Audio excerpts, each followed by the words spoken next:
Bapak Ibu jemaat dan para pendengar, pagi hari ini kita bersyukur kepada Tuhan sebab sekali lagi kita dipertemukan di dalam ibadah online kita pagi hari ini. Dimanapun kita berada, saya ucapkan selamat beribadah. Tuhan memberkati. Meneruskan ibadah kita pagi hari ini, mari kita datang kepada Tuhan. Dalam doa kita, saya akan bawa kita dalam doa. Mari kita berdoa. Bapa yang baik, pagi hari ini kami berdoa menyerahkan ibadah kami ke dalam tangan-Mu.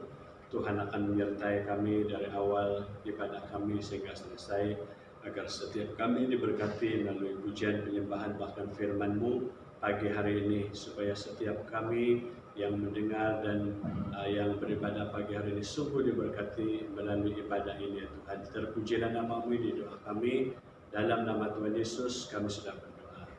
Amin. Jadi puji Tuhan sebab kita diberikan kesempatan untuk sama-sama meluangkan masa dalam ibadah kita, yang walaupun kita tidak dapat beribadah di gereja seperti sebelumnya, namun kita tetap bersyukur kepada Tuhan sebab Tuhan telah memberikan masa dan kesempatan yang sungguh indah sehingga kita dapat mengadakan ibadah walaupun secara maya. Meneruskan ibadah kita, kita memuji Tuhan dengan beberapa pujian kepada Tuhan. Pertama, ada satu sobatku yang setia.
puji dengan kecapi. Oh, ku bernyanyi, haleluya Yesus kekasihku. Dengan gendang puji dengan kecapi. Oh, ku bernyanyi, haleluya Yesus kekasihku. Sayang, sayang, sayang, aku disayang Tuhan. Aku diangkat jadi anaknya, aku disayang Tuhan. Dengan gendang puji dengan kecapi. Oh, ku bernyanyi, haleluya Yesus kekasihku. Ku bernyanyi, haleluya Yesus kekasihku. Puji Tuhan bahwa Yesuslah kekasih jiwa kita dan Dialah sahabat kita yang setia dan tak pernah meninggalkan kita. Jadi Bapak Ibu jemaat yang Tuhan Yesus kasihi, pagi hari ini kita menyembah Tuhan. Sebelum kita mendengar firman Tuhan, kita akan sama-sama menyembah Tuhan dengan penyembahan pribadi yang mengenal hatiku.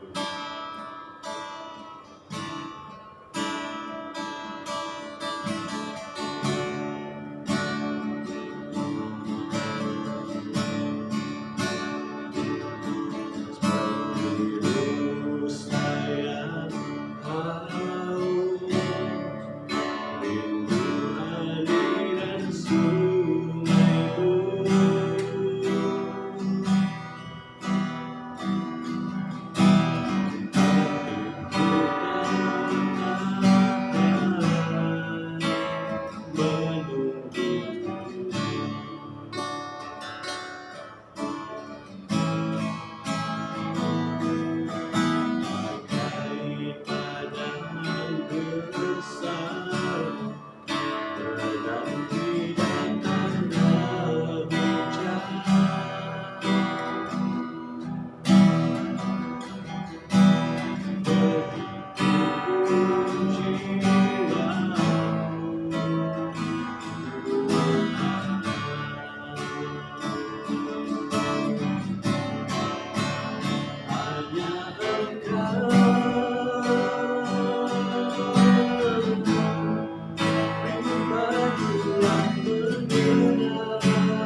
kami datang menghadap Engkau.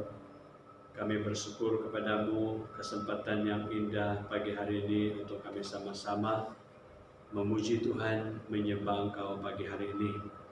Biarlah setiap pribadi kami diberkati melalui pujian dan penyembahan pagi hari ini.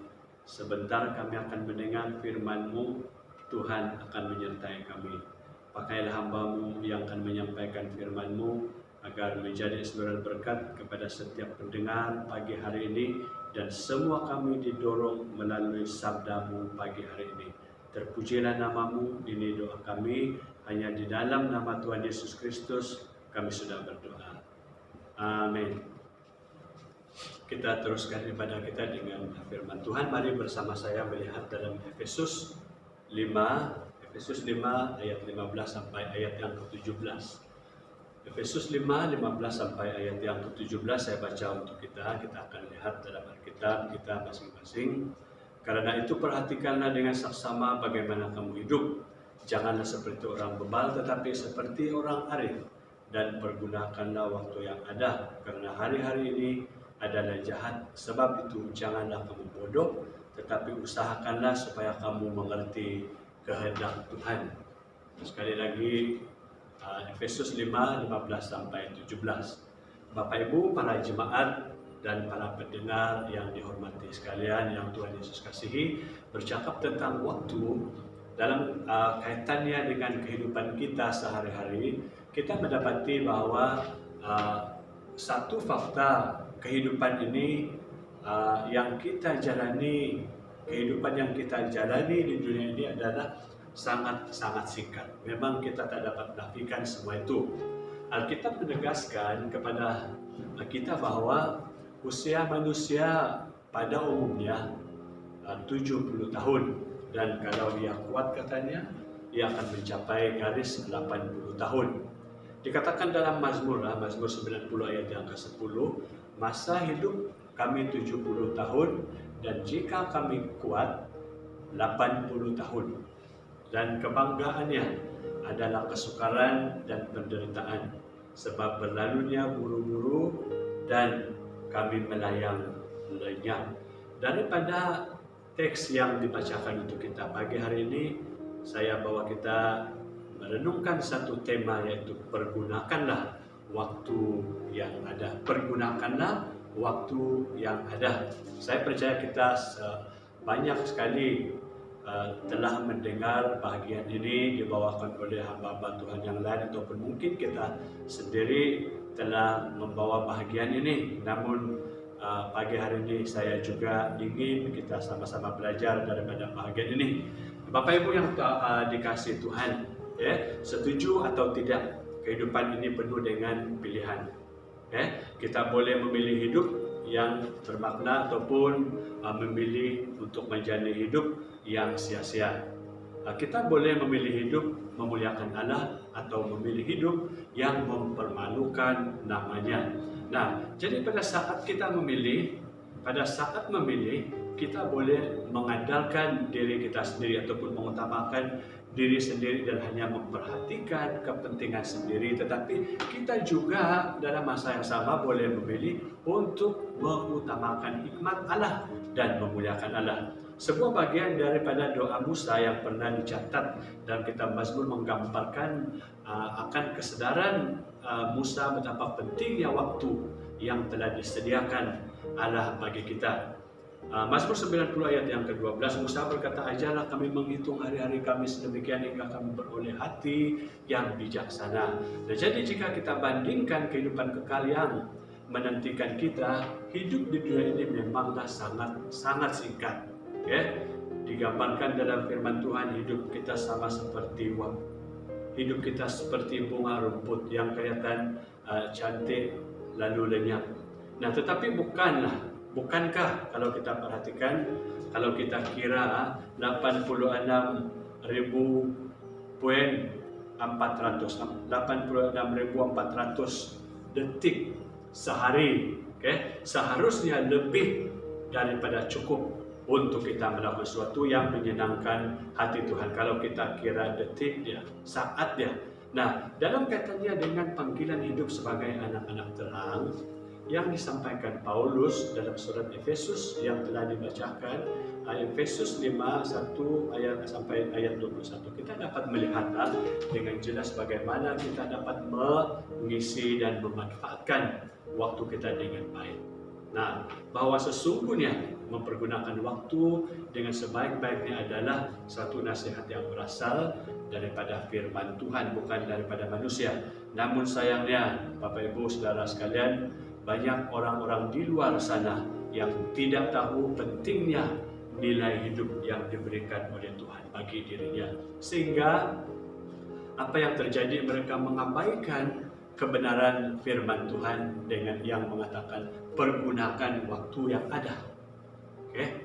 Tapi bagi kita yang hidup di dalam kebenaran Tuhan, mari kita memperhatikan apa yang Tuhan mau kita kerjakan sehubungan dengan kehidupan yang Tuhan telah percayakan dalam kehidupan kita. Nah, jadi kita akan lihat bersama-sama yang pertama ayat yang ke-15. Perhatikanlah dengan seksama bagaimana kamu hidup. Apa yang dijelaskan oleh firman Tuhan ini pada dasarnya menunjukkan kepada implikasi dari hidup yang berpadanan dengan panggilan Tuhan. Pasal 4 ayat 1. Dikatakan di sana, sebab itu aku menasihatkan kamu supaya hidupmu sebagai orang-orang yang telah dipanggil berpadanan dengan panggilan itu. Nah, jadi kita perhatikan saudara, saat Paulus menasihati para pembacanya untuk memperhatikan dengan saksama, dengan teliti, dengan baik-baik bagaimana mereka hidup. Secara literal, sebenarnya ia sedang berkata bahwa Allah mengkehendaki agar setiap orang percaya dapat menjalani kehidupannya dengan segala kewaspadaan. Atau Allah mengkehendaki agar setiap kita menjalani kehidupan ini dengan tepat, dan dalam pertimbangan yang baik. Untuk menjelaskan bagian ini, Paulus memberikan suatu perbandingan yang sangat kontra, tentang kehidupan dengan memakai kata bebal dan arif. Bebal dan arif. Saudara, orang yang bebal itu adalah orang yang tidak suka diajar. Orang bebal itu adalah orang yang tidak suka diajar. Ia tidak peduli dengan yang namanya nasihat, apalagi teguran. Orang bebal selalu merasa benar dalam jalan yang ia tempuh. Dan jika ada orang yang tidak sepahaman, sependapat dengan dia, maka ia akan menganggap orang yang tidak sepahaman itu adalah salah. Ini orang bebal, sebab dia tidak pernah merasa bahwa dirinya adalah salah. Orang yang bebal biasanya tidak mau memperhatikan bagaimana dia hidup. Ia menjalani kehidupannya dengan kurang hati-hati, kurang bijaksana. Mungkin dia hanya bijak sini saja, tidak bijaksana, ataupun secara sembarang dan tanpa tujuan, sia-sia. Yang dikejarnya adalah kesenangan diri dan kepuasan secara jasmani. Nah, lagi pula kalau kita perhatikan orang bebal tentu saja tidak menyukai firman Tuhan. Sebab apa? Firman Tuhan seperti yang dikatakan dalam 2 Timotius 3:16-17, firman Tuhan itu katakan memang bermanfaat untuk mengajar, untuk menyatakan kesalahan, untuk memperbaiki kelakuan, dan untuk mendidik orang dalam kebenaran. Dengan demikian, tiap-tiap manusia kepunyaan Allah diperlengkapi untuk setiap perbuatan baik. Nah, jadi orang yang bebal tidak menyukai firman Tuhan. Sebab firman Tuhan itu akan selalu mengajar, sementara mereka tidak, sedangkan mereka tidak suka diajar. Nah, jadi firman Tuhan akan menyatakan kesalahan, sementara mereka merasa diri selalu benar. Mereka menganggap bahwa diri mereka itu adalah benar, selalu benar, tidak ada yang salah. Firman Tuhan akan memperbaiki kelakuan dan mendidik orang dalam kebenaran. Sedangkan orang bebal merasa hidupnya telah sempurna. Oh, tidak ada kesalahan saya tidak berdosa lah, saya tidak seperti dia. Ini orang bebal, ini orang bebal. ia tidak perlu diselidiki, ia tidak perlu diperbaiki, ia tidak perlu ditegur, sebab dia katakan dia sudah baik, dia sudah benar. Maka yang terjadi terhadap orang yang bebal akan merasa diri lebih pintar, lebih pandai, lebih berhikmat daripada firman Tuhan. Jadi, saudara yang dikasihi Tuhan, firman Tuhan mengingatkan kita supaya jangan seperti orang bebal, tetapi seperti orang arif. Berbeza dengan orang yang bebal. Orang bebal kita sudah lihat tadi apa karakter dia, bagaimana keadaan dia. Nah, berbeza dengan orang arif. Orang arif adalah orang yang mau diajar, suka diajar, suka menerima nasihat, dan bertindak hati-hati dalam kehidupannya. Apa yang dia buat, dia bertindak hati-hati, dia berpikir panjang. Sebab dia tahu sekali ia memutuskan hal yang salah, keputusan itu akan membawa pengaruh di masa yang akan datang, ataupun membawa akibat yang tidak baik pada masa akan datang. Karena itu orang yang arif ini atau orang yang bijak, dia akan memilih untuk menjadi kehidupan dengan hikmat Allah. Ya, ini orang arif. Hikmat Allah akan menjadi dasar jalan hidupnya, sebab pertimbangan-pertimbangan yang diambilnya adalah dari firman Tuhan, berdasarkan firman Tuhan. Kita bandingkan dengan Mazmur 119 ayat 105 yang mengatakan, firman-Mu itu pelita bagi kakiku dan terang bagi jalanku. Jadi saudara, firman Tuhan yang dibacakan setiap hari, yang direnungkan setiap hari, itulah yang akan menuntun jalan hidup orang yang arif. Bagaimana menjadi kehidupan di dalam keluarga, di dalam gereja, tempat bekerja, masyarakat, dan di dalam dunia ini. Bagaimana? Bagaimana dengan saudara? Bagaimana dengan Anda? Bagaimana dengan kita? Kalau kita yang hadir, kalau kita yang mendengar pada pagi hari ini sadar dan mau untuk memperbaharui kehidupan kita di hadapan Tuhan, maka kita akan hidup seperti orang arif. Mari kita hidup seperti orang arif. Yang kedua, pergunakanlah waktu yang ada. Ayat 16. Nah, ada dua istilah waktu yang dipakai dalam bahasa Yunani. Ada dua istilah tentang waktu dalam bahasa Yunani, yaitu pertama kronos. Kronos dan kairos.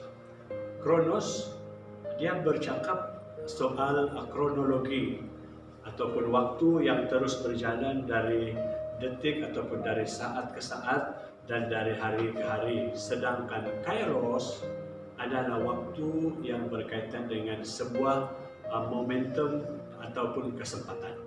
Nah, yang menarik saudara yang dikasihi Tuhan, Paulus menggunakan waktu dalam ayat ini adalah pada istilah kairos, bukan kronos. Dia menggunakan istilah waktu adalah berdasarkan kairos. Jadi kalau kita terjemahkan secara harafiah, maka ayat ini akan berbunyi seperti ini. Dan tebuslah ataupun pakailah dengan maksimal, dengan maksimum segala kesempatan yang ada. Karena hari-hari ini adalah jahat. Jadi para pendengar, Bapak Ibu, saudara sekalian, dari sini kita mendapatkan satu pemahaman bahwa waktu itu sangatlah berharga. Jadi sebenarnya Alkitab mau menjelaskan kepada kita bahwa betapa mahalnya sebuah waktu sampai Allah meminta kita untuk menembusnya, memakainya secara maksimal, secara maksimum segala yang ada. Karena itu adalah kesempatan yang berharga, yang sangat berharga, dan setiap kesempatan pastinya tidak boleh kita sia-siakan. Hanya orang-orang yang bodoh yang selalu membiarkan kesempatan itu berlalu dengan sia-sia. Para ibu, bapak yang dikasihi Tuhan, para jemaat, kita tidak tahu berapa lama kita menjadi kehidupan kita di dalam dunia ini. Kita tidak tahu berapa lama kita bertahan dalam pengabdian dalam kehidupan kita dalam dunia ini yang kita jalani dari hari ke hari, bulan ke minggu, bulan ke minggu, tahun ke tahun, kita tidak tahu. Tetapi kalau kita mau kaitkan ayat ini dengan pokok bahasan tema kita pada pagi hari ini, maka apa yang sedang kita kerjakan saat ini, hari ini, waktu ini adalah kesempatan yang cukup, yang sangat berharga, yang harus kita peroleh, yang tidak boleh kita sia-siakan. Jadi saudara, ungkapan pergunakan setiap waktu yang ada, dia bercakap tentang sebuah momentum yang diberikan oleh Tuhan, kepada setiap orang. Oleh karena itu, biarlah setiap waktu yang kita lalui memberikan makna dalam kehidupan kita masing-masing. Lagi pula firman Tuhan mengingatkan bahwa hari-hari yang kita lalui, yang kita jalani adalah jahat. Saudara, yang dimaksudkan dalam ayat ini adalah segala tipu muslihat iblis untuk menggagalkan masa depanmu, masa depan kita, masa depan Anda dengan berbagai cara. Iblis tahu Allah memiliki rencana yang indah bagi kehidupanmu. Iblis tahu Allah memiliki rencana yang indah bagi hidup Anda, dan iblis sungguh cemburu dan menginginkan agar kita tidak sampai kepada apa yang dirancangkan oleh Allah bagi kita. Jadi bagi orang Kristen, iblis itu sangat senang menipu kita dengan mempergunakan segala tipu muslihat. Segala tipu muslihat. Contoh, bagi orang muda, bagi pemuda-pemudi, bagi orang muda, iblis itu sangat senang menipu kita dengan mempergunakan hawa nafsu orang muda. Kita tahulah apa itu nafsu orang muda dan apa yang dilalui oleh orang muda. Banyak orang yang jatuh. Contoh dalam percintaan, orang muda memilih untuk meninggalkan imannya karena lebih cinta kepada orang yang bukan seiman dengan dia. Sedangkan firman Tuhan katakan bahwa gelap tidak boleh bersatu dengan terang. Dan kalau kita perhatikan dalam hal yang seperti ini pekerjaannya iblis. Menipu, kerjanya menipu. Dan bagi orang tua, iblis senang memanipulasi, mempergunakan mereka sehingga mereka terlena dengan zon nyaman yang mereka peroleh. Jadi karena kehidupan yang sedang kita jalani dipenuhi oleh kejahatan yang berusaha menjatuhkan anak-anak Tuhan, penting bagi kita untuk mengisinya dengan hal-hal yang berkenan kepada Allah. Lagi pula, saudara yang dikasihi Tuhan, Alkitab mengatakan bahwa sejarah digambarkan seperti sebuah garis, seperti sebuah garis linear dari titik alfa, daripada titik E sampai titik omega, alfa, omega, dan semua itu harus dipertanggungjawabkan satu demi satu di hadapan Tuhan. Nah, jadi kalau tadi dikatakan bahwa waktu yang diberikan Tuhan kepada kita sangat berharga, untuk diberikan Tuhan sangat berharga untuk kita abaikan begitu saja, maka kesadaran kita akan mahalnya sebuah waktu kiranya menjadikan kita seorang yang bijaksana dalam mempergunakan waktu. Kita yang telah mengerti betapa mahalnya sebuah waktu, sejatinya tidak akan menyia-nyiakan setiap kesempatan yang kita peroleh untuk hidup memuliakan Tuhan. Dengan demikian, meskipun kita hidup di tengah-tengah hati yang jahat, orang yang bengkok hatinya, kata firman Tuhan, di tengah-tengah dunia yang bengkok hati ini, kita tidak akan menghindarinya ataupun takut terhadap kuasa tersebut. Sebaliknya, kita justru semakin semua itu mendorong kita untuk bijaksana, hidup bijaksana, mempergunakan waktu yang ada di dunia yang telah dijatuhkan dalam surga ini untuk menjalani hidup yang menyenangkan Tuhan. Itu sebabnya firman Tuhan pagi hari ini, pergunakanlah waktu yang ada. Lalu ayat yang ke-17, berusahalah supaya dapat mengerti kehendak Tuhan. Nah, jadi dalam bagian yang terakhir ini, kembali Paulus memperbandingkan dua hal yang kontra. Kali ini yang menggunakan kata bodoh dan mengerti.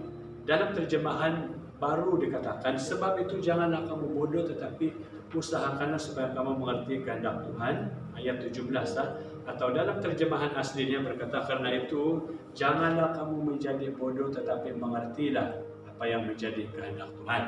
Jadi saudara, peringatan yang sama juga dapat kita lihat dalam catatan Paulus dalam Kolose.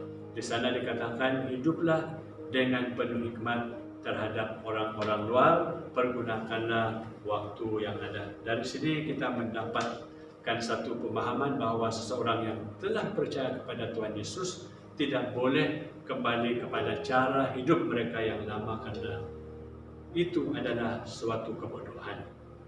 Efesus 4 ayat 18, sebaliknya mereka harus berusaha untuk mencapai tujuan Allah, dan tujuan Allah tidak lain adalah supaya kita mengerti kehendaknya. Ini merupakan suatu konsep yang utuh dari pekerjaan Allah di dalam Kristus, di mana Allah mempersatukan segala sesuatu di dalam Kristus. Allah mengerjakan segala sesuatu dalam kesesuaiannya dengan tujuan kehendaknya. Nah, dia menetapkan semua orang menjadi anak-anaknya.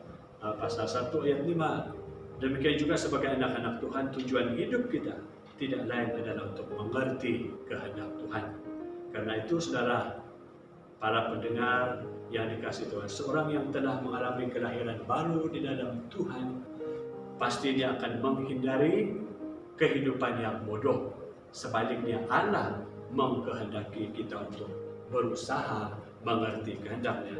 Kata mengerti kita pahami berarti menggunakan akal, menggunakan akal kita untuk mencari dan melakukan kehendak Allah. Allah ingin agar kita tidak hanya mengetahui kehendaknya, melainkan juga dengan akal yang dikaruniakan Tuhan kepada kita, yang menghendaki supaya kita dapat memahami kehendaknya. Jadi kehendak Tuhan memang seringkali melampaui rancangan dan jalan manusia. Yesaya 55 ayat 89. Tetapi dalam ketaatan kita untuk melakukan setiap firman-Nya, disitulah terpanjang dan satu hikmat untuk dapat mengerti kehendak Tuhan. Karena itu yang terpenting bagi kita adalah berusahalah untuk mengerti kehendak Tuhan dengan membaca, dengan merenungkan, dengan mempelajari dan melakukan firman Tuhan. Dengan demikian hidupmu akan berhasil, hidup kita akan berhasil di hadapan Allah dan di hadapan sesama. Kembali kepada topik tema kita pada pagi hari ini. Setiap kita dikaruniakan waktu, dalam satu hari 86.400 saat per hari. Pertanyaannya, dengan apakah kita mengisinya? Sudahkah kita mempergunakan waktu dengan sebaiknya? Sudahkah kita mempergunakan waktu yang Tuhan telah berikan kepada kita dengan bersyukur kepada Tuhan? Pernahkah saudara memikirkan ataupun berdoa pada malam hari ini, pada waktu pagi, bersyukur kepada Tuhan atas apa yang Tuhan telah lakukan dalam kehidupan kita? Pernahkah kita? Ataupun tidak pernah? Berapa banyak waktu yang kita pakai untuk mempergunakan semua talenta karunia yang Tuhan telah berikan kepada kita dengan memuliakan Tuhan, ataupun kita simpan, kita tanam, tidak menggunakannya? Atau paling tidak, mari kita kembali berpikir, Bapak Ibu Saudara yang dikasihi Tuhan, seberapa penting kita menganggap waktu yang ada. Adakah kita merasakan bahwa waktu yang ada ini adalah emas, waktu yang ada ini adalah waktu yang sangat-sangat berharga. Waktu sekarang inilah waktu yang harus kita berusaha mencari Tuhan. Nah, jadi Bapak Ibu yang Tuhan Yesus kasihi, waktu yang sudah lewat, waktu yang sudah berlalu tidak akan kembali lagi. Jika kita masih terbiasa membuang-buang waktu, menyia-nyiakan waktu, saya rasa inilah saatnya, inilah masanya untuk kita dapat mulai berubah. Bukan esok, bukan bulan depan, bukan tahun depan. Supaya waktu yang sisa ini jangan kita pergunakan menurut keinginan manusia, tetapi menurut kehendak Allah. 1 Petrus 4 ayat yang kedua. Mari kita memanfaatkan waktu yang masih ada dengan melakukan sesuatu yang berkenan kepada Tuhan. Saya rindu hari ini, pagi ini, kiranya Tuhan menyedarkan kita semua untuk kembali menjadi orang yang bijak, dalam menggunakan waktu yang ada. Saya rindu saudara semua, Anda semua, supaya kita semua sedang dan kita kembali menjadi orang yang bijak dan mempergunakan waktu yang sekarang ini mencari Tuhan sampai Tuhan Yesus datang. Jadi pergunakanlah waktu yang ada. Mari kita berdoa. Terima kasih ya Tuhan Yesus atas kebenaran firman-Mu pagi hari ini. Biarlah setiap kami diberkati melalui kebenaran firman-Mu, agar melalui sabda-Mu pagi hari ini sungguh iman kami dikuatkan. Terpujilah nama-Mu, sebab berkat penyertaan-Mu dari awal ibadah sehingga selesai, dan kami percaya bahwa setiap kami diberkati bersama-sama pada hari ini melalui ibadah online kami. Dan biarlah kami dipertemukan pada minggu yang akan datang ini dalam ibadah secara maya. Terpujilah nama-Mu, ini doa kami. Hanya dalam nama Tuhan Yesus kami sudah berdoa. Amin. Jadi Bapak Ibu, Saudara dan para pendengar semua, ibadah kita hanya sampai di sini. Tuhan memberkati. Jumpa lagi pada minggu yang akan